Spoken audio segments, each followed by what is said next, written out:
Question बहुत ही important है कि मौन विधि क्या है, मौन मेथड। आज का मैं 5 नंबर 10 मिनट में कंप्लीट करवा, ध्यान से देखना है। पूछ लेगा क्वेश्चन कि मौन विधि क्या है या मौन विधि से आप क्या समझते हैं, तो लिखना है आंसर में इस विधि में निकेल धातु का शोधन किया जाता है।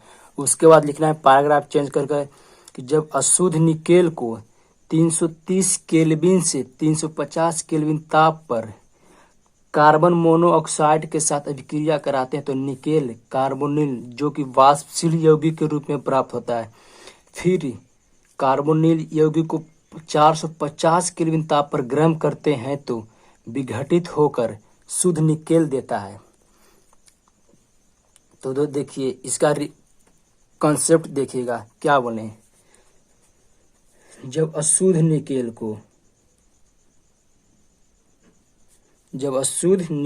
को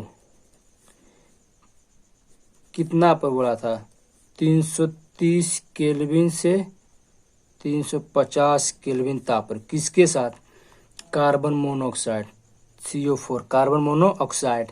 क्या बोला फिर से देखिएगा, जब अशुद्ध निकेल को 330 केल्विन ताप पर कार्बन मोनोऑक्साइड के साथ अभिक्रिया कराते हैं, जो अशुद्ध निकेल को 330 केल्विन पर कार्बन मोनोऑक्साइड के साथ अभिक्रिया कराते हैं तो देखिए क्या प्राप्त होता है, कार्बोनिल जो वाष्पशील यौगिक के रूप में प्राप्त होता है। फिर 450 केल्विन ताप पर गर्म करते हैं तो विघटित होकर शुद्ध निकेल देता है। इसको 330 केल्विन से 350 केल्विन ताप पर गर्म करते हैं कार्बन मोनोऑक्साइड के साथ, तो देखिए क्या प्राप्त होता है,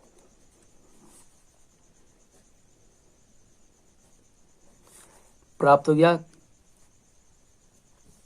कार्बोनिल जो कि वाष्पशील यौगिक के रूप में,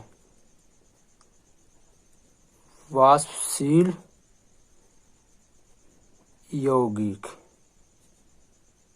फिर इसको वाष्पशील यौगिक जो प्राप्त हुआ इसको 450 केल्विन ताप पर गर्म किए, 450 केल्विन ताप पर गर्म किए तो शुद्ध निकेल प्राप्त हो जाएगा। शुद्ध निकेल प्राप्त हो गया और कार्बन मोनोऑक्साइड बाहर निकल गया।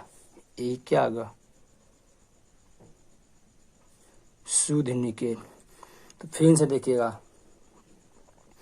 क्वेश्चन पूछ सकता है कि मौन विधि द्वारा किस धातु का शोधन किया जाता है, तो निकेल। ऑब्जेक्टिव पूछ देगा कि मौन विधि द्वारा किस धातु का शोधन किया जाता है, निकेल। जब अशुद्ध निकेल को 330 केल्विन से 350 केल्विन ताप पर कार्बन मोनोऑक्साइड के साथ अभिक्रिया कराते हैं तो निकेल कार्बोनिल वाष्पशील यौगिक के रूप में प्राप्त होता है। फिर 450 केल्विन ताप पर गर्म करते हैं तो विघटित होकर शुद्ध निकेल देता है। निकेल को 330 से 350 केल्विन कार्बन मोनोऑक्साइड के साथ अभिक्रिया कराएं तो शुद्ध निकेल प्राप्त जो कि वाष्पशील यौगिक के रूप में प्राप्त होगा। फिर इसे 450 केल्विन ताप पर गर्म किए, 450 केल्विन गर्म किए तो शुद्ध निकेल प्राप्त हो गया और जो कार्बन मोनोऑक्साइड है बाहर निकल गया। बहुत ही इम्पोर्टेंट है, 5 मार्क्स भी आई।